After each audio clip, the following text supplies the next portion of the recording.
AC Milan mendapat pelajaran penting setelah bermain imbang 2-2 melawan Celtic pada laga pramusim. Meski hasil pertandingan bukan fokus utama, penampilan tim menunjukkan ada dua posisi yang masih perlu diperkuat sebelum musim baru dimulai. AC Milan sendiri sempat tertinggal 2 gol sebelum Francesco Camarda menyelamatkan tim lewat 2 gol di babak kedua. Gol pertamanya tercipta dari penalti yang ia dapatkan sendiri, sedangkan gol kedua lahir setelah menerima umpan Samuel Chukwueze. Laga di Glasgow juga belum menampilkan kekuatan penuh AC Milan karena beberapa pemain inti di lini tengah dan depan masih absen. Namun pertandingan itu memberikan gambaran jelas mengenai kebutuhan skuad asuhan Ruben Amorim. Sektor pertama yang dinilai perlu diperkuat adalah lini belakang. Sistem 3 back yang diterapkan Amorim membutuhkan back tengah yang cepat serta mampu membangun serangan dari belakang. Dalam pertandingan melawan Celtic, Matteo Gabbia dan Strahinja Pavlovic beberapa kali kesulitan mengalirkan bola dan terlambat menutup ruang saat garis pertahanan bermain tinggi. Sementara itu, Mario Gila dianggap memiliki karakter yang sesuai dengan kebutuhan Amorim meski kondisinya belum sepenuhnya bugar.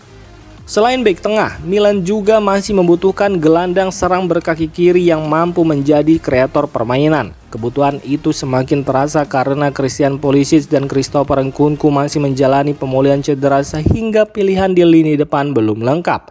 AC Milan disebut tidak harus merekrut pemain bintang. Yang terpenting adalah mendatangkan pemain dengan karakter yang sesuai dengan sistem permainan Ruben Amorim agar proses adaptasi berjalan lebih cepat. Hasil imbang melawan Celtic memang belum bisa dijadikan ukuran kekuatan Milan untuk musim depan. Namun, laga tersebut menunjukkan bahwa mendatangkan satu bek tengah dan satu gelandang serang masih menjadi pekerjaan utama yang harus segera diselesaikan sebelum kompetisi dimulai. Samuel Chukwueze mulai menunjukkan tanda-tanda kebangkitan di AC Milan. Pada musim 2026-2027, pemain asal Nigeria itu berpeluang memiliki peran baru yang bisa mengubah masa depannya di San Siro. Sejak direkrut dari Villarreal pada 2023, Chukwueze belum mampu tampil konsisten. Persaingan dengan Christian Pulisic membuat kesempatan bermainnya di posisi sayap kanan cukup terbatas. Kini pelatih Ruben Amorim mencoba solusi baru. Chukwueze tidak lagi diproyeksikan hanya sebagai penyerang sayap, tetapi juga sebagai wingback dalam formasi 3-4-2-1. Peran baru ini dinilai lebih sesuai dengan kelebihan Chukwueze, seperti kecepatan, kemampuan menggiring bola dan umpan silang. Ia juga diharapkan lebih sering masuk ke area tengah untuk membantu menciptakan peluang. Perubahan ini bukan hal baru bagi Amorim. Sebelumnya ia sukses mengubah peran beberapa pemain menyerang seperti Giovanni Quenda, Geni Katamo, dan Amad Diallo menjadi wingback. Perkembangan Chukwueze mulai terlihat saat AC Milan bermain imbang 2-2 melawan Celtic di laga pramusim. Ia tampil lebih aktif dan menyumbang assist untuk gol kedua Francesco Camarda lewat umpan silang yang akurat. Selain itu, satu umpan silang lainnya juga hampir berbuah gol. Meski tampil menjanjikan, Chukwueze tetap harus bersaing dengan Alexis Saelemaekers dan Zakaria Tekami untuk mendapatkan tempat di tim utama. Kontrak Chukwueze sendiri bersama AC Milan masih berlaku hingga 2028. Namun musim ini diperkirakan menjadi penentu masa depannya. Jika mampu mempertahankan performanya, pemain yang sempat dikabarkan akan dijual itu kini justru berpeluang menjadi bagian penting dalam proyek jangka panjang AC Milan di bawah Ruben Amorim. Kabar mengejutkan datang dari sepak bola Italia. Menurut laporan jurnalis transfer Fabrizio Romano, Paolo Maldini dan Leonardo resmi mengundurkan diri dari jabatan mereka sebagai direktur teknis dan penasihat Federasi Sepak Bola Italia. Keputusan ini terbilang mengejutkan karena keduanya baru bergabung dalam proyek pembenahan timnas Italia sekitar 10 hari yang lalu. Fabrizio Romano melaporkan, pengunduran diri tersebut dipicu oleh perbedaan pendapat soal penunjukan pelatih kepala baru timnas Italia. Maldini dan Leonardo disebut hanya menginginkan Andrea Pirlo sebagai pelatih, namun Presiden Federasi Italia Giovanni Malago menolak usulan tersebut. Penolakan itu dikabarkan berkaitan dengan kontroversi hubungan Pirlo dengan sejumlah merek asal Rusia yang dinilai berpotensi menimbulkan dampak negatif bagi federasi. Karena tidak ada kesepakatan, Maldini dan Leonardo memilih mundur daripada mengubah rencana teknis yang telah mereka susun.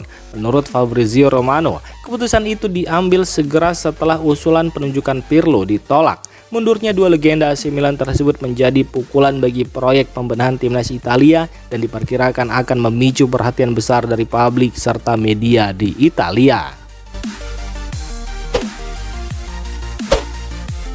Francesco Camarda menjalani pekan yang luar biasa bersama AC Milan. Dalam waktu 3 hari, striker muda Italia itu resmi memperpanjang kontraknya hingga 2031, mencetak 2 gol saat melawan Celtic dalam laga pramusim, lalu mendapat kepastian dari pelatih Ruben Amorim bahwa dirinya akan menjadi bagian dari skuad utama musim 2026-2027. Menurut laporan La Gazzetta dello Sport, rangkaian momen tersebut menjadi awal yang sangat positif bagi Camarda setelah musim lalu sempat kesulitan saat dipinjamkan ke Lecce akibat cedera bahu yang membuatnya absen lebih dari 3 bulan. Meski begitu, Camarda sadar dirinya masih harus membuktikan kualitasnya. Namun ia kini memiliki peluang besar untuk mendapatkan peran penting di lini depan AC Milan. Ada beberapa alasan yang membuat Camarda dinilai layak berada di tim senior. Penyerang jebolan Akademi Milan itu sudah memiliki pengalaman tampil dalam 33 pertandingan Serie A bersama Milan dan Lecce, serta 4 laga Liga Champions. Ruben Amorim juga disebut terkesan dengan kesiapan fisik dan mental sang pemain sejak menjalani latihan bersama tim utama. Selain itu, usia Camarda yang masih di bawah 21 tahun membuatnya bisa didaftarkan ke daftar B UEFA, sehingga memberi keuntungan bagi Milan saat menjalani jadwal padat kompetisi Eropa. Kondisi ini juga membuka peluang baginya untuk mendapatkan menit bermain lebih banyak melalui rotasi pemain. Meski Gonzalo Ramos diproyeksikan menjadi penyerang utama musim ini, Camarda tetap bertekad bersaing untuk merebut tempat utama di starting 11. La Gazzetta dello Sport juga membandingkan situasi Camarda dengan Pio Esposito yang memulai sebagai pelapis sebelum akhirnya berperan penting dalam keberhasilan Inter meraih gelar Serie A. Camarda sendiri bukan sosok asing dengan persaingan di level tinggi. Pemegang rekor debutan termuda dalam sejarah Serie A itu telah melalui semua jenjang tim nasional Italia dengan catatan gol yang impresif. Sebelum akhirnya menjalani debut bersama timnas senior pada laga uji coba pada Juni lalu di bawah asuhan Silvio Baldini. Kini Francesco Camarda berharap bisa terus mendapat kepercayaan di tim nasional dan tampil di Euro 2028 serta Piala Dunia 2030. Namun target terdekatnya adalah membuktikan diri dan mengamankan satu tempat di lini depan AC Milan musim ini. Masa depan Rafael Leao di AC Milan semakin tidak pasti. La Gazzetta dello Sport melaporkan bahwa Fenerbahce siap mengajukan tawaran resmi untuk memboyong penyerang asal Portugal tersebut dengan nilai minimal 50 juta euro atau sekitar 950 miliar rupiah termasuk bonus. Rafael Leao sendiri dijadwalkan bergabung dengan skuad AC Milan di Perth pada Rabu bersama rekrutan anyar Gonzalo Ramos. Namun menurut La Gazzetta dello Sport, nasib keduanya bisa sangat berbeda. Ramos diproyeksikan menjadi ujung tombak utama tim asuhan Ruben Amorim, sementara Leao justru berpeluang meninggalkan San Siro. Laporan yang sama menyebutkan bahwa delegasi Fenerbahce akan segera datang ke Milan untuk melakukan negosiasi langsung. Rossoneri telah memasang harga minimal 50 juta euro dan diperkirakan baru akan mengambil keputusan setelah Fenerbahce memastikan langkah mereka di Liga Champions. Meski Leao disebut ingin tetap bermain di Liga Champions, Fenerbahce dinilai memiliki kekuatan finansial untuk memenuhi permintaan Milan.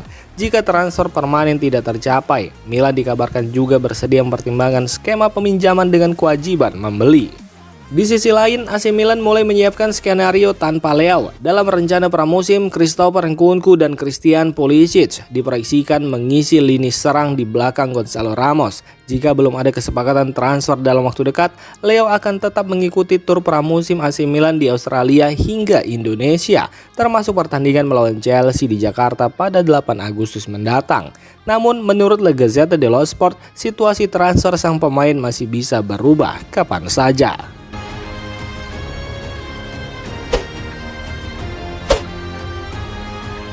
Demikian informasi dunia sepak bola terupdate hari ini. Untuk kamu yang gak mau ketinggalan seputar informasi sepak bola Eropa, silahkan like, subscribe, dan share video ini. Terima kasih.